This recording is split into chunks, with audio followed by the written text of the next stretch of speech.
ನಾನು ಮತ್ತು ಅಕ್ಕ, ನಮ್ಮ ಫ್ರೆಂಡು ಪಾಪು ಇವತ್ತೊಂದು ರೀಲ್ಸ್ ಮಾಡೋಣ ಅಂತಂದು ಹೇಳ್ಬಿಟ್ಟು ಪಾರ್ಕಿಗೆ ಹೋಗ್ತಾಯಿದ್ವಿ. ಎಷ್ಟೇ ಕಷ್ಟಪಟ್ಟು ಮೇಂಟೈನ್ ಮಾಡಿದರೂ ಕೂದಲು ಉದುರೋದು ಮಾತ್ರ ಬಿಡೋಲ್ಲ ಅಂತ ನನ್ನ ಫ್ರೆಂಡ್ ಟೆನ್ಷನ್ನು. ನಾನಿನ್ನೂ ರೀಲ್ಸ್ ಮಾಡಿಲ್ಲ ಅಂತ ನನ್ನ ಟೆನ್ಷನ್ನು. ಎಷ್ಟಾದರೂ ಕಷ್ಟ ಇರಲಿ ರೀಲ್ಸ್ ಮಾಡೋದು ಮಾತ್ರ ಬಿಡಬಾರ್ದು, ನಾನು ನಿನಗೆ ವೀಡಿಯೋ ಹಿಡಿತೀನಿ ಆಗೋದಾಗಲಿ ಅಂತಂದು ಹೇಳ್ಬಿಟ್ಟು ಅವಳ ಟೆನ್ಷನ್ನು. ಆಗೋದಾಗಲಿ ಕಲ್ತಿರೋ ಸ್ಟೆಪ್ ಹಾಕ್ಬಿಡ್ಬೇಕು ಹಿಡಿಯವ ಆತಾಗೆ ಅಂತಂದು ಹೇಳ್ಬಿಟ್ಟು ನಾನು ಒಂದೆರಡು ಸ್ಟೆಪ್ ಹಾಕಿದೆ. ಆಮೇಲೆ ಇದ್ಬಿಟ್ಟು ನಿನ್ಗೆ ಒಬ್ಳಿಗೆ ಎಲ್ಲ ಮಾಡೋಕ್ಕೆ ಬರೋದು, ನನಗೂ ಮಾಡೋಕ್ಕೆ ಬರುತ್ತೆ ಅಂತ ಅವಳು ಬಂದು ರೊಚ್ಚಿಗೆದ್ಲು. ಬಟ್ ಅವಳು ನನಗಿನ್ನ ಚೆನ್ನಾಗೇ ಮಾಡ್ತಾಳೆ ಅಂದ್ಕೊಳ್ಳಿ, ಅವಳು ಗುಡ್ಡು ಡ್ಯಾನ್ಸರು. ಆಮೇಲಿಂದ ಇಬ್ಬರು ಸೇರ್ಕೊಂಡು ನಾವೇನು ಅಂತ ಜಗತ್ತಿಗೆ ತೋರಿಸ್ಬೇಕು, ನಾವು ಇಬ್ಬರು ಡ್ಯಾನ್ಸ್ ಮಾಡೋಣ ಅಂತಂದು ಹೇಳ್ಬಿಟ್ಟು ಸ್ಟೆಪ್ ಹಾಕೋಕ್ಕೆ ಸ್ಟಾರ್ಟ್ ಮಾಡಿದ್ವಿ. ಸೊ ಮಳೆರಾಯ ಬಿಡಬೇಕಾ, ನಾವಿಬ್ಬರು ಡ್ಯಾನ್ಸ್ ಮಾಡೋದು ಅದಕ್ಕೂ ಇಷ್ಟ ಆಗಿಲ್ಲ.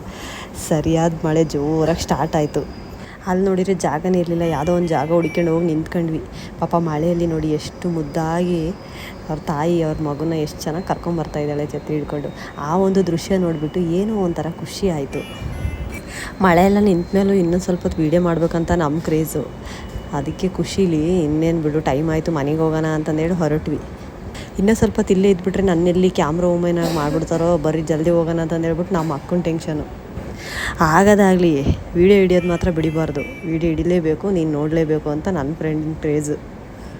ಅಂತೂ ಇಂತೂ ದಿನನ ಹ್ಯಾಪಿಯಾಗಿ ಕಳೆದ್ವಿ, ಖುಷಿಯಾಗಿ ಮನೆಗೆ ಹೊರಡಕ್ಕೆ ಹೋಗ್ತಾಯಿದ್ವಿ. ನನ್ನ ಮಿನಿ ವ್ಲಾಗ್ ಇಷ್ಟ ಆಗಿದರೆ ಲೈಕ್ ಮಾಡಿ, ಸಬ್ಸ್ಕ್ರೈಬ್ ಮಾಡಿ. Thank you.